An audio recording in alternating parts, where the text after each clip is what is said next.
Le cheval a la perception, comme il a la sensation, la comparaison et le souvenir. Il a donc le jugement et la mémoire. Il a donc l'intelligence. En s'exprimant de la sorte, François Baucher nous rappelle l'importance de traiter nos chevaux avec respect, bienveillance et compassion.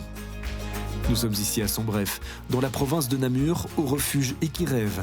Et nous allons faire la connaissance d'Hesperia, une belle jument alezane de presque 30 ans. Je suis heureuse de vous retrouver pour ce nouveau numéro de votre magazine dédié au bien-être des équidés et à leur liberté. Alors ce mois-ci, Catherine, qui fait partie de l'équipe d'Equirève, va nous présenter Hesperia, une belle jument alezane. Pierre, notre vétérinaire, va nous parler de la dentition des vieux chevaux. Et puis nous allons également aborder quelques points spécifiques qui s'appliquent aux pensionnaires de refuge.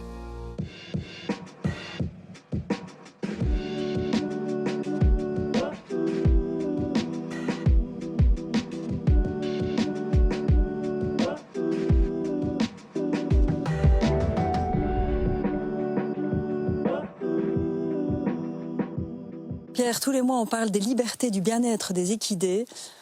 Et ici, dans un refuge, ce sont souvent des choses qui ont été en fait bafouées chez les chevaux qui arrivent ici.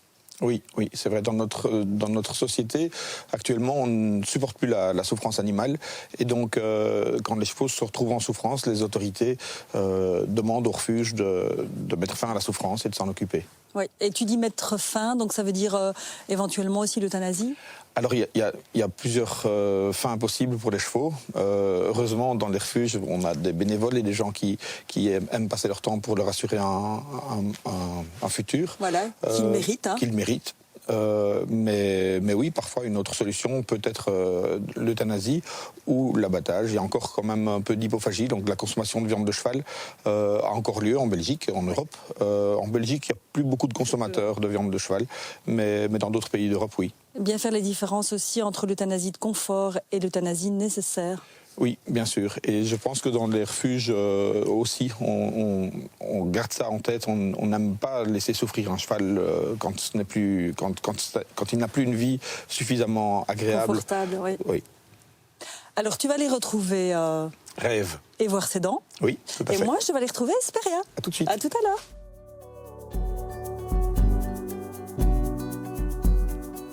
Hesperia, comme vous allez le constater, porte bien son nom. Elle nous attend auprès avec Catherine et nous sommes impatients de faire sa connaissance. Bonjour Catherine. Bonjour Corinne. Et bonjour Hesperia. Hesperia, oui, c'est bien ça.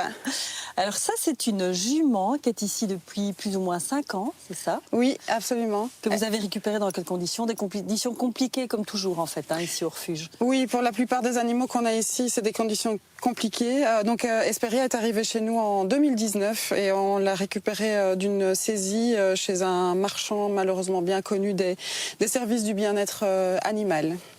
Alors je m'approche tout doucement parce que Hesperia ne m'entend pas bien, ne me voit pas bien, c'est ça? Oui, c'est une de nos petites mamies. Donc elle a des problèmes de surdité et de cécité. Elle voit encore un petit peu, elle entend encore un petit peu, mais voilà, c'est une mamie. Donc il faut la... Elle est en train de jouer avec Salon. Il faut 30 ans, c'est ça? Oui. Est-ce que c'est le fait qu'elle ne voit plus bien, qu'elle n'entend plus bien, ce sont des conséquences de sa détention ou pas du tout? Alors non, c'est pas vraiment des conséquences de sa détention, c'est plutôt les conséquences de la vieillesse. Donc voilà, presque 30 ans l'année prochaine en mars. Elle ne les paraît pas. Elle ne les paraît pas. Elle est en pleine forme, mis à part ça. Quand on l'a accueillie, par contre, elle avait les organes génitaux dans un état pitoyable parce qu'elle a été utilisée, exploitée comme poulinière. Donc vraiment juste une jument pour fabriquer des petits poulains. Et c'est quoi son petit caractère ? Un peu jouette? Elle est un peu jouette, elle est très amitieuses, elle a vraiment son petit caractère, elle peut être un peu jouette. Elle est en compagnie d'un ongre ici au pré et voilà, ils aiment bien un petit peu se chamailler. Sinon, à part ça, elle est très sensible, elle adore les câlins, elle adore l'attention que les humains lui portent. Elle aime bien quand on la gratouille, quand on la brosse, quand on s'occupe d'elle, ouais. Et c'est toi qui t'occupes d'elle. C'est un petit coup de cœur pour toi? C'est un coup de cœur, effectivement. Tous les animaux qui sont ici sont nos chouchous, mais parfois on a des petits coups de cœur. Je m'occupe d'elle, mais comme toute notre équipe, en fait, on a voilà, plusieurs soigneuses et également ma collègue Nadège qui a créé le refuge. On est vraiment tous présents pour tous nos protégés au final. Je ne suis pas la seule à m'en occuper, bien sûr. Elle s'impatiente. Oui, elle s'impatiente, oui. Elle aime bien sa liberté. Et on va lui rendre d'ailleurs. On va lui rendre, oui. Qu'est-ce que t'en penses? Oui, on peut lui rendre. On va lui rendre sa liberté. Je peux lui enlever son licol, elle va aller se promener avec son copain, voilà, qui l'appelle justement. Hesperia n'est plus toute jeune, c'est le moins que l'on puisse dire, mais elle ne fait pas son âge. Et malgré ses différents handicaps, elle est toujours pleine de vie. Les motifs qui amènent les chevaux à être accueillis dans des refuges sont souvent liés à des manques de soins dans les semaines ou les mois qui ont précédé. Et donc ça nous impose des plus grands soins pour les chevaux vivant dans les refuges. Et sur les chevaux âgés particulièrement, les problèmes de dentition sont très fréquents. Ici, on voit Rêve qui a des difficultés pour manger, alors que c'est un aliment qui est vraiment bien adapté pour elle. C'est un mâche qui a été réhumidifié. Contrairement à ce qu'on pense souvent, la croissance des dents chez le cheval n'est pas une croissance continue comme chez les rongeurs, comme chez les lapins. La dent, en fait, sort de manière continue, mais la racine, elle se fait user sur la table dentaire. Et donc, la racine, en fait, devient de plus en plus petite. À la fin de leur vie, les chevaux ont des dents qui bougent et qui peuvent provoquer des douleurs. Ils ne sont plus capables de manger. Et à la fin, à la place d'une dent, on a une petite pastille ou plus de dents du tout. Et donc le cheval a des difficultés pour continuer à manger ce qu'il devrait manger. C'est-à-dire que le cheval est un herbivore, il devrait manger du foin, de l'herbe, mais il n'arrive plus à bien mastiquer. Donc chez les chevaux âgés, on doit adapter la nourriture et leur trouver une nourriture qui leur permet de leur donner suffisamment d'énergie pour continuer à bien vivre. La dentition du cheval est vraiment importante, surtout dans son plus vieil âge. Et donc, il est capital de préserver ce qu'on appelle le capital dent. On ne doit pas prendre l'habitude de râper les dents très régulièrement chaque année quand il est dans son jeune âge et quand il fait du sport. On doit...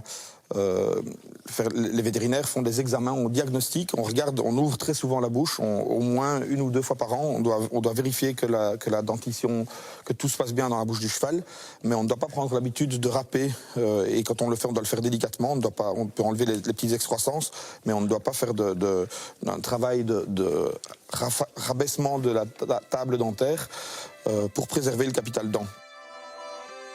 La jument Rêve, que vous venez de voir avec Pierre, n'est pas n'importe qui ici, au refuge.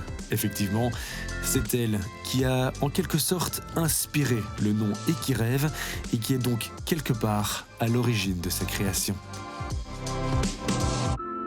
Alors là, Hesperia, pour la nuit, en fin de journée déjà, elle rentre au box. Oui, elle rentre au box. Ils sont plusieurs à rentrer au box. On a 5 box ici. Et donc, c'est en fin de journée. En hiver, c'est vers 15-16 heures. Et en été, c'est un petit peu plus tard puisque les journées sont plus longues. On essaye de leur laisser profiter de la journée et des beaux jours. Au maximum, oui. Vous avez une capacité d'accueil de combien, en fait, ici, d'équidés? On va dire une grosse vingtaine de chevaux. Pour l'instant, on en a 23, mais il nous manque un abri pour 2 juments qui passent donc leur nuit dans la piste couverte qu'on a. Ce sont des juments qu'on a récupérés d'adoption, qui étaient à l'adoption et qu'on a dû récupérer malheureusement. Donc là, on est vraiment en capacité maximum. Plus que maximum, oui, plus que maximum. Oui. Et en fait, ça se passe comment? Ce sont des équidés qui viennent de saisie ou des gens qui savent plus s'en occuper, qui veulent s'en débarrasser? Oui, alors ce sont les 2 cas effectivement principaux. Soit ce sont des animaux qui ont subi des maltraitances et donc qui sont saisis par les autorités. Et donc aussi on a le cas où ce sont des animaux où les propriétaires ne peuvent plus subvenir à leurs besoins et cherchent des solutions.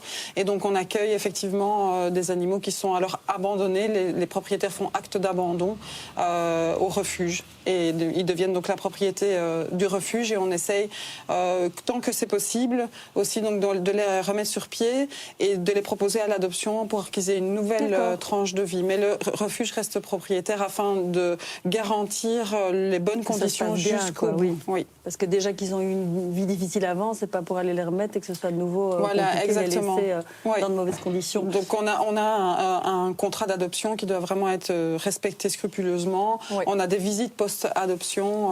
On va vers les familles, voir si les conditions sont toujours les bonnes conditions comme on les a décidées. Et comme ce sont des chevaux qui arrivent, qui sont souvent en mauvais état, j'imagine qu'il y a beaucoup de soins aussi que vous devez faire ici. Oui, on a les soins vétérinaires sont effectivement un poste très important dans notre budget. Oui. C'est un des postes les plus importants avec le fourrage, donc le foin, la nourriture et alors la paille ou les copeaux pour les box. Et vous êtes combien ici au refuge ? Alors, on est une toute petite équipe, et donc pour l'instant, on a 3 soigneuses, 2 palefreniers, et alors Nadège et moi qui gérons le refuge et qui gérons l'équipe.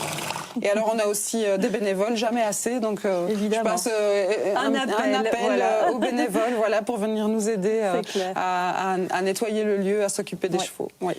Du coup, je vais te laisser travailler, Catherine. Oui, merci. Moi, je vais aller retrouver Pierre.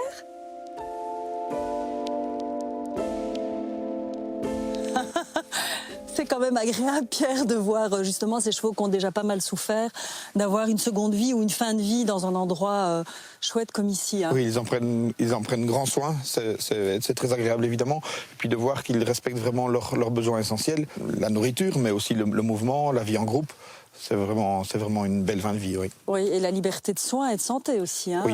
Évidemment, comme ils en ont manqué, ils doivent un peu insister dessus, mais oui, c'est vrai qu'ils sont vraiment bien pris en charge. Petit message d'espoir pour eux. Merci Pierre. Je t'en prie.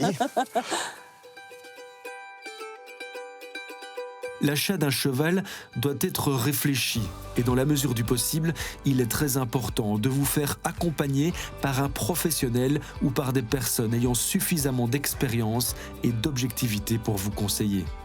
Il est donc primordial de tenir compte du coût mensuel d'une telle acquisition. Le budget moyen pour un mois est d'environ 500 €, comprenant la pension, la nourriture et les soins tels que le dentiste, les vaccins.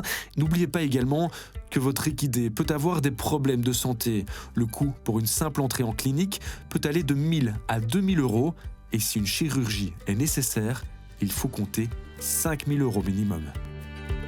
Si vous décidez d'acquérir un animal, quel qu'il soit, vous prenez la responsabilité de l'accompagner jusqu'à la fin de sa vie, en bonne ou en mauvaise santé.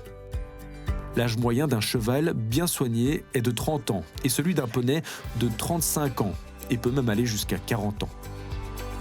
Souvent, les nouveaux propriétaires d'équidés ne sont pas conscients de l'implication d'une telle démarche. Et pour simple preuve, le refuge Equirêve reçoit minimum 2 demandes par semaine d'intégration de la part de propriétaires qui ne savent tout simplement plus assumer leur cheval ou leur poney. Nous avons hâte de vous retrouver le mois prochain et pour que vous puissiez participer à l'élaboration de la prochaine émission, n'hésitez pas à nous faire part de vos questions sur l'adresse mail équilibre@bouquet.media.